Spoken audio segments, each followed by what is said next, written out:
আসসালামু আলাইকুম সবাইকে। কেমন আছো সবাই? আশা করি সবাই খুবই ভালো আছো।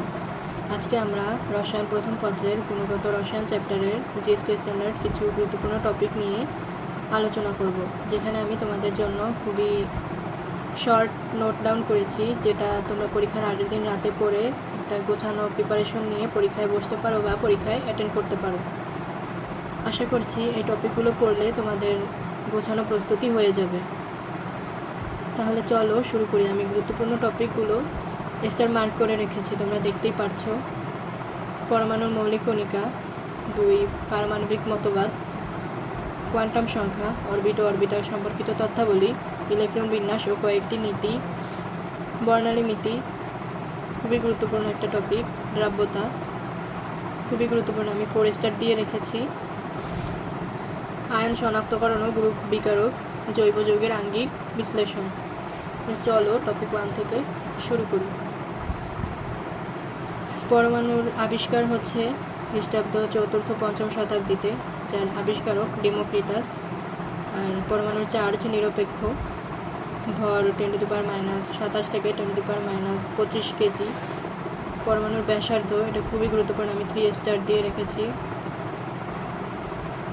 10⁻8 সেন্টিমিটার। গুরুত্বপূর্ণ একটা এমসিকিউ কিন্তু। ইলেকট্রনের আবিষ্কার হচ্ছে 1897 সালে, যার আবিষ্কারক জে থমসন। আর ইলেকট্রনের চার্জ হচ্ছে -4.8 × 10⁻10 ESU। আর যদি কুলম্বের আকারে দেখতে চাই তাহলে -1.6 × 10⁻19 কুলম্ব। ইলেকট্রনের ভর, এটা খুবই গুরুত্বপূর্ণ একটা এমসিকিউ, 9.1085 × 10⁻28 গ্রাম। এখানে আর গুরুত্বপূর্ণ তেমন কিছু নেই, তোমরা চাইলে পড়ে নিতে পারো। তাহলে চলো পরের টপিকে। ইলেকট্রন, প্রোটন ও নিউট্রন সংখ্যা নির্ণয় করি। এক্স দিয়ে প্রকাশ করছি মৌলের প্রতীক, এ পারমাণবিক ভর সংখ্যা, জেড পারমাণবিক সংখ্যা, এম হচ্ছে চার্জ, এন দিয়ে প্রকাশ করছি নিউট্রন সংখ্যা। একটা এক্সাম্পলের মাধ্যমে আরও ক্লিয়ারভাবে বোঝার চেষ্টা করি।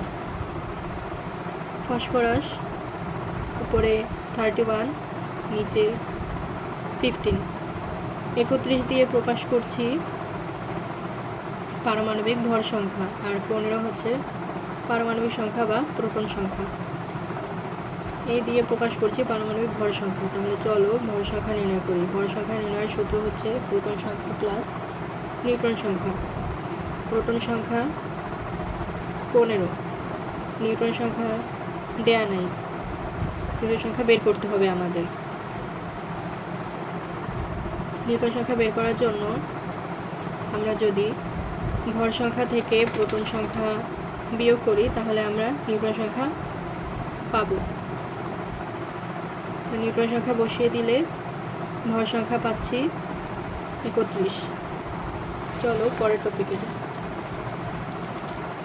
পারমাণবিক মতবাদ, রাদারফোর্ড পরমাণু মডেলের সীমাবদ্ধতা আর হচ্ছে বোর পরমাণু মডেলের সীমাবদ্ধতা। রাদারফোর্ড পরমাণু মডেলের সীমাবদ্ধতা হচ্ছে একাধিক ইলেকট্রন বিশিষ্ট পরমাণুতে কীভাবে ইলেকট্রনসমূহ আবর্তন করে তার কোনো ব্যাখ্যা রাদারফোর্ড দিতে পারেনি। আর বোর পরমাণু মডেলের সীমাবদ্ধতা হচ্ছে বহু ইলেকট্রন বিশিষ্ট পরমাণু বর্ণালী ব্যাখ্যা করতে পারে না। আর পরমাণুর বর্ণালীর কোনো সুস্পষ্ট ব্যাখ্যা নেই এখানে। আর বোর পরমাণু মডেলে হচ্ছে ইলেকট্রনের অবস্থান সুনির্দিষ্ট, গতিবেগ সুনির্দিষ্ট আছে এজন্য। আর হচ্ছে কক্ষপথের আকার আকৃতি সম্বন্ধে কোনো ধারণা নেই রাদারফোর্ড পরমাণু মডেলে। আর বোর পরমাণু মডেল হচ্ছে ত্রিমাত্রিক দিক বিন্যাস করতে পারে না, যেটার কোনো ধারণা বোর পরমাণু মডেল দিতে পারে না। এগুলোই হচ্ছে সীমাবদ্ধতা। তারপর আসো বোর পরমাণু মডেলকে কিন্তু হাইজেনবার্গের অনিশ্চয়তা নীতি বলা হয়, যেটা আমি স্টার দিয়ে রেখেছি, ইম্পর্টেন্ট একটা এমসিকিউ। হচ্ছে জিঙ্ক সালফেট হলো অনুপ্রভা সৃষ্টিকারী পদার্থ, যেটার আরেকটা কাজ হচ্ছে আলফা কণা বিচ্ছুরণ পরীক্ষায় জিঙ্ক সালফেট ব্যবহার করা হয়। এটা অত একটা গুরুত্বপূর্ণ না, তা আমি লিখে রেখেছি। হাইড্রোজেন পরমাণুর ব্যাস হচ্ছে 0.1 ন্যানোমিটার বা 1 × 10⁻10 মিটার। আর এবং নিউক্লিয়াসের ব্যাস হচ্ছে 10⁻⁻6 থেকে 10⁻⁵ ন্যানোমিটার। ইলেকট্রন একটির বেশি হলে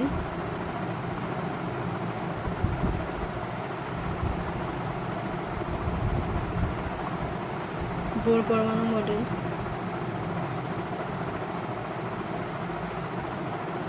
তার বর্ণালী ব্যাখ্যা করতে পারে না, এটা তার একটা সীমাবদ্ধতা। বর্ণালী ব্যাখ্যা করতে পারে না। এখানে হচ্ছে লিথিয়াম প্লাস আর Be2+, এগুলো হচ্ছে পারে না এগুলো ব্যাখ্যা করতে, সীমাবদ্ধতা। আর পারে হচ্ছে Ag+ আর লিথিয়াম 2+। গুরুত্বপূর্ণ এমসিকিউ। চলো পরের টপিকে যাই। কোয়ান্টাম সংখ্যা। এখানে সবথেকে গুরুত্বপূর্ণ হচ্ছে মানে কি নির্দেশ করছে, কোনটা কি নির্দেশ করছে। এন হচ্ছে প্রধান কোয়ান্টাম সংখ্যা, যেটা নির্দেশ করছে শক্তি স্তরের আকার।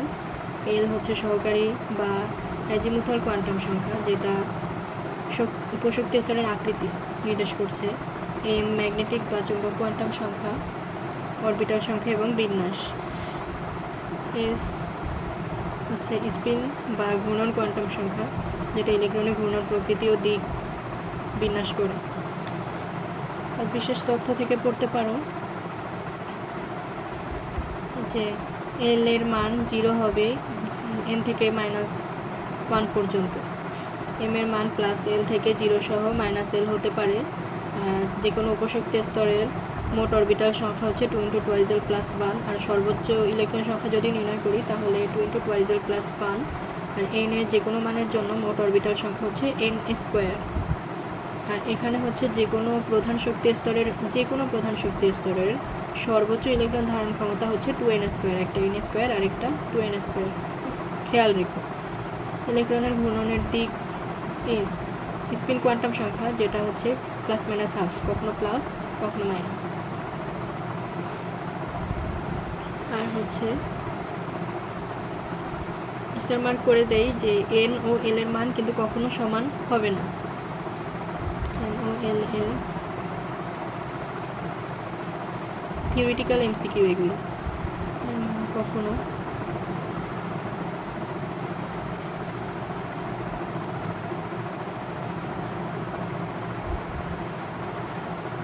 সমান হবে না।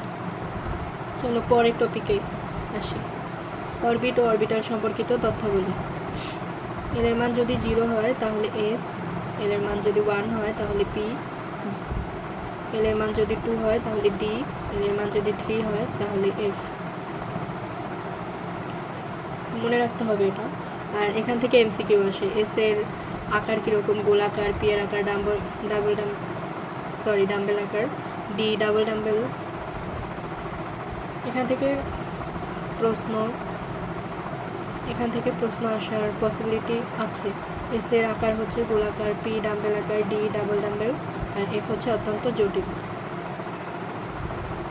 যে অরবিটাল সমূহ সম্ভব নয়। আশা করি তোমরা অরবিটাল নির্ণয় করতে পারো। আমি এগুলো নির্ণয় করে দেখিয়ে তোমাদের ভিডিও আর লং করছি না,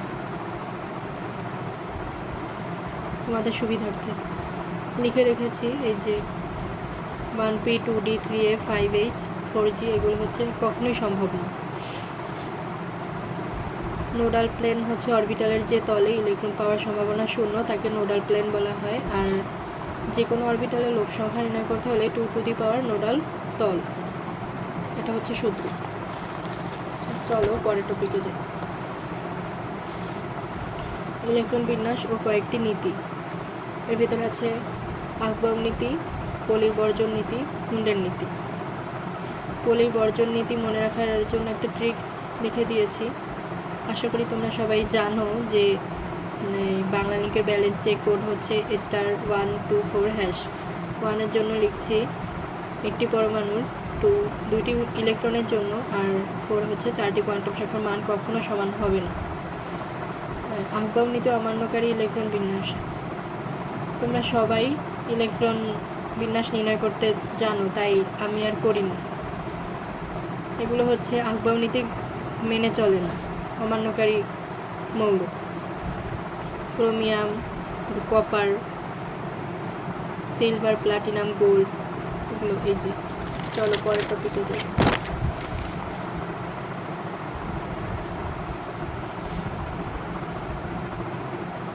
বর্ণালী Miti. E is equal to h mu, E is equal to hc by lambda। আরেকটা হচ্ছে ডি ব্রগলি সমীকরণ হচ্ছে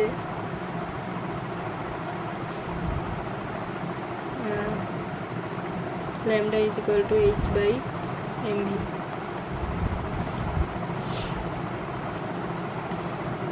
এখান থেকে তোমরা ব্যবহারগুলো পড়ে নিও, এগুলোই পরীক্ষায় আসে।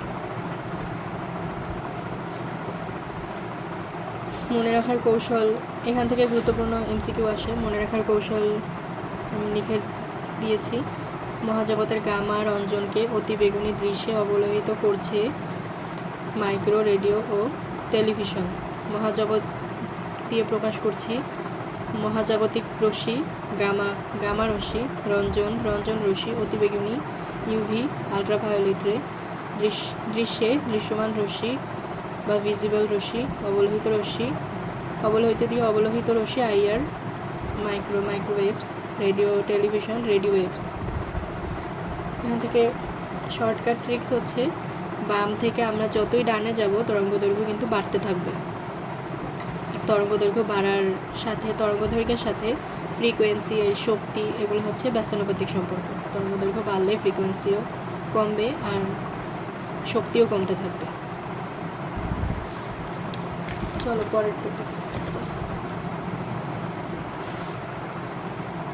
এগুলো খুবই ইম্পর্টেন্ট, এখান থেকে এমসিকিউ আসবেই। নিয়ার আইয়ার, মিডল আইয়ার হচ্ছে ফার আইয়ার। অবলোহিত অঞ্চল। নিয়ার আইয়ার মস্তিষ্কের রক্তের হিমোগ্লোবিনে শোষিত অক্সিজেন নির্ণয়ে ব্যবহৃত হয়। ডট পদ্ধতি ব্যবহার করে মাথায় খুলির কার্যপদ্ধতি নির্ণয় করা হয়। শিশুর মাথার ক্ষত নির্ণয়ে এটা ব্যবহৃত হয়। মিডল আইয়ার হচ্ছে জৈব যৌগের কার্যকরীমূলক দেখলেই বুঝবা এটা মিডল আইয়ারে বসবে। জৈব যৌগের কার্যকরীমূলক শনাক্তকরণে আইআর স্পেকট্রোস্কোপিতে ব্যবহৃত হয়। ফার আইয়ার বেদনা উপশমে ও স্নায়ু গঠন প্রক্রিয়ায় উদ্দীপক হিসেবে ফিজিওথেরাপিতে ঘাড়ের মাংসপেশি শক্ত হওয়া বা ফ্রোজেন শোল্ডারে ব্যবহৃত হয়। এখানে একটা ট্রিক্স হচ্ছে ফ্রোজেন, যদি পরীক্ষায় দেখো ফ্রোজেন শোল্ডার, এফ দুইটাই তো সেম আছে, তাহলে আমরা শর্টকাটে এটা মনে রাখতে পারি ফ্রোজেন শোল্ডারে। আর হচ্ছে শ্বেত রক্তকণিকা ও রোগ প্রতিরোধ ক্ষমতা বৃদ্ধিতে। আচ্ছা, শিক্ষা পরীক্ষায় মৌলের বর্ণ। এখান থেকে গুরুত্বপূর্ণ হচ্ছে গিয়ে সোডিয়াম, আমি স্টার মার্ক করে দিচ্ছি। সোডিয়ামের বর্ণ সবসময় সোনালি হলুদ দেখে আবার দাগিয়ে দিও না, সামনে কিন্তু সোনালি থাকতে হবে। আর ক্যালসিয়াম হচ্ছে ইটারনাল লাল। দ্রাব্যতা টপিক করি, চলো। দ্রাব্যতা ও দ্রাব্যতা গুণফলের সম্পর্ক। নির্দিষ্ট তাপমাত্রায় 100 গ্রাম দ্রাবকে সম্পৃক্ত দ্রবণে পরিণত করতে কোনো দ্রব্যের যত গ্রাম দ্রবীভূত করতে হয় দ্রব্যের সে ভর প্রকাশক সংখ্যাই হলো দ্রাব্যতা। আর দ্রাব্যতা গুণফল হচ্ছে নির্দিষ্ট তাপমাত্রাটা কিন্তু 25 ডিগ্রি সেলসিয়াস হতে হবে, যেটা আমরা জানি কক্ষ তাপমাত্রা। কোনো স্বল্প দ্রবণীয় তড়িৎ বিশ্লেষ্য লবণের সম্পৃক্ত দ্রবণে এর উপাদানসমূহের গ্রাম প্রতি লিটার বা মোল প্রতি লিটার এককের ঘনমাত্রার ঘাত হলো দ্রাব্যতা গুণফল। একটা এক্সাম্পল দেই, অ্যালুমিনিয়াম হাইড্রোক্সাইডকে যদি আমরা সমতা করি তাহলে দাঁড়ায় এখানে 3 হবে, Al3+। অ্যালুমিনিয়ামের যোজনী হচ্ছে 3, তাহলে 3+ আর 3 সমতা করছি আর কি, 3 ও H- হাইড্রোক্সাইড মাইনাস। দ্রাব্যতা গুণফল KSP হচ্ছে Al3+ ইন্টু এই যে আছে এটা পাওয়ার হিসেবে উপরে উঠে যাবে, ওএইচ মাইনাস। আর দ্রাব্যতা যদি এস হয় তাহলে কেএসপি, তাহলে এটা যদি আমরা এস ধরি এটা হবে 3s, কারণ এখানে একটা 3 আছে, এটা আবার এখানে চলে আসবে দ্রাব্যতা নির্ণয়ের ক্ষেত্রে। পাওয়ারেও থাকবে আবার এখানেও চলে আসবে s ইন্টু 3s কিউব, মানে 27 s টু দি পাওয়ার 4। এখানে কিছু শর্ত আছে। কেআইপি যদি কেএসপির থেকে বড় হয় তাহলে অধক্ষেপ করবে, আর যদি কেআইপি থেকে কেএসপি বড় হয় তাহলে অধক্ষেপ করবে না। আর যদি KIP is equal two KSP হয় তাহলে থাকবে হচ্ছে সাম্যাবস্থা। এখান থেকে কিন্তু এমসিকিউ আসে।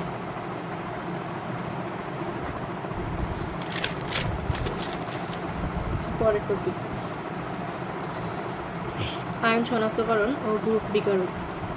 আমি কিছু গুরুত্বপূর্ণ আয়ন লিখে রেখেছি, জটিল যৌগ লিখে রেখেছি, এখান থেকে এমসিকিউ আসতে পারে।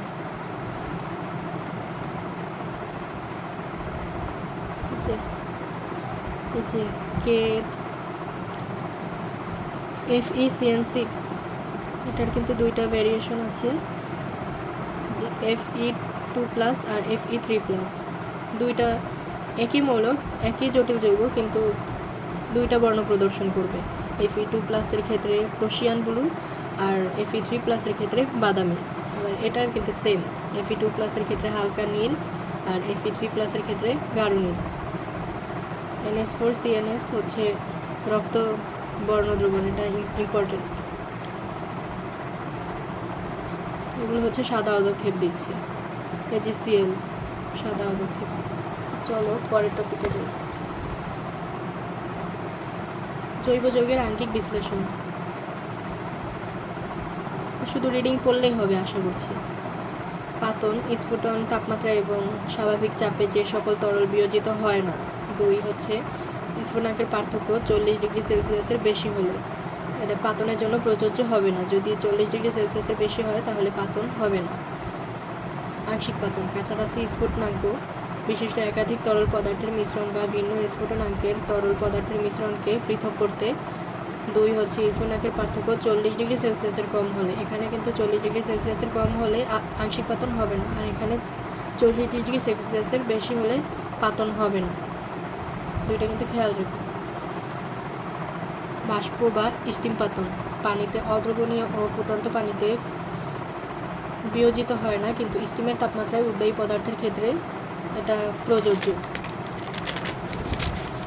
পরিস্রাবনের ক্ষেত্রে যদি দেখি, কঠিন জৈব যৌগ হতে অদ্রবণীয় ভাসমান দ্রব্য অপসারণ করে। ক্লাসন হচ্ছে অবিশুদ্ধ খাদ্য লবণ থেকে বিশুদ্ধ লবণ পৃথকীকরণ, আর চিনি শিল্পে চিনির রস থেকে চিনি পৃথকীকরণ। ঊর্ধ্বপাতন হচ্ছে বেনজুইক অ্যাসিড, কর্পূর ও আয়োডিনকে অনুদ্বায়ী ভেজাল হতে বিশোধন করে। চলো আমরা আরএস বা রিডবার্গ ধ্রুবকের কিছু ম্যাথ সলভ করি, যেখানে যদি সরাসরি শক্তি স্তর দেওয়া থাকে তাহলে কিভাবে করব সেটাই দেখব। N1 হচ্ছে ছোট মান আর N2 হচ্ছে বড় মান। হাইড্রোজেনের পারমাণবিক বর্ণালীর চতুর্থ শক্তি স্তর থেকে দ্বিতীয় শক্তি স্তরে আগত আলোক শক্তির তরঙ্গদৈর্ঘ্য নির্ণয় করো। চতুর্থ আর দ্বিতীয়, যেটা ছোট সেটা হবে N1 এর মান N1, আর এটা হচ্ছে N2। আমরা জানি 1/λ ইজ ইকুয়াল টু RH বা রিডবার্গ ধ্রুবক 1/N1 square minus 1/N2 square. RH N1 এর মান হচ্ছে 2, বর্গ করলে হয় 4, আর N2 এর মান হচ্ছে 4, যেটার বর্গ করলে হয় 16। লসাগু করে ল্যামডা বের করেছি, lambda is equal two 1/λ 3RH/16। এটা উল্টায় দিলে আমরা পাবো হচ্ছে গিয়ে তরঙ্গ দৈর্ঘ্য। তরঙ্গ দৈর্ঘ্যকে যদি আমরা উল্টায় দিই তাহলে পাবো তরঙ্গ সংখ্যা।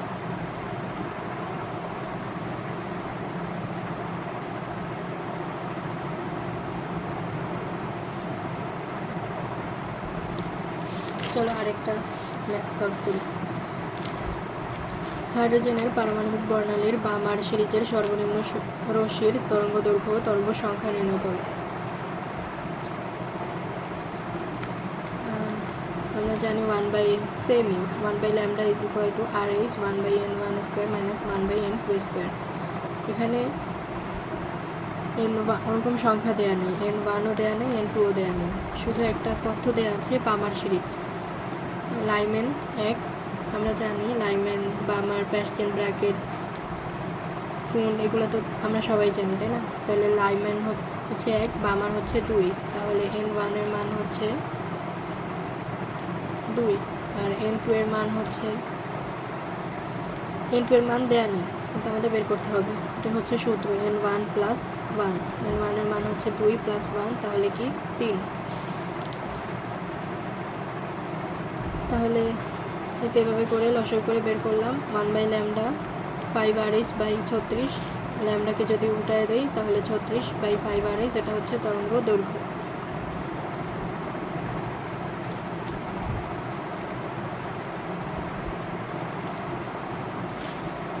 আর তরঙ্গ দৈর্ঘ্যকে যদি আমরা উল্টাই তাহলে পাবো হচ্ছে গিয়ে তরঙ্গ সংখ্যা। খুবই ইজি কিন্তু।